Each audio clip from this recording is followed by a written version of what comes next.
You what? You bought a car? We're closing in like 2 weeks. What kind of car is it though? It's not the end of the world if you buy a car while you're buying a home. I'm a car guy, so I completely understand. Maybe that's a smoking deal that you just will never see again, or you ordered a new car and it got in early and you're planning on buying it after you bought the house, but timing just didn't line up. So under the right circumstances, it shouldn't actually be a problem at all. The biggest things to consider are going to be timing, cash, and liabilities. For timing, you're going to want to make sure you give yourself at least 2 weeks before closing, especially if you're financing that new car, because we're going to need to verify that. For cash, you're going to want to make sure that after you buy the car, you've got enough left in your account for the down payment, closing costs, and any reserve requirements the loan might have.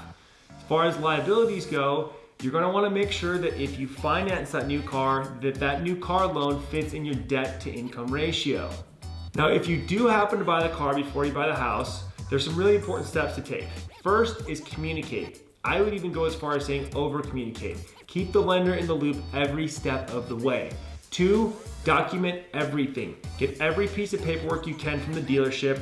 That way you can get over to the lender to verify everything. 3, be patient. This stuff is gonna take some time, and that's why I advised previously, make sure you've got at least 2 weeks before closing.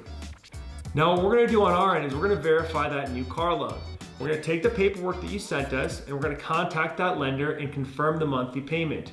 We're gonna add that as a trade line, but we're not gonna rerun your credit. You're gonna keep your original credit report and your original credit score. We're just gonna add that as a liability for underwriting, rerun it, and then it's off to closing. Now there's 2 reasons this shows up on the do's and don'ts list. The number 1 reason is debt to income ratio. We want to make sure that that new car payment that you get isn't going to put you over the line of the approval and not get you the house. A very real concern. The second reason though is because it makes more work for all of us. I don't think that's a legitimate reason. If this is an important purchase to you, we should be helping you in making it work if it will work. If it will work, we should be walking you through the steps and doing the extra work. But it's a lot easier for lenders to just say, oh, don't buy a car while you're buying a house. And that's really not listening to the consumer.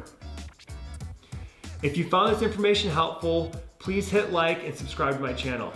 And if I can help answer any questions or help get you pre-qualified, please don't hesitate to reach out. Thanks for watching.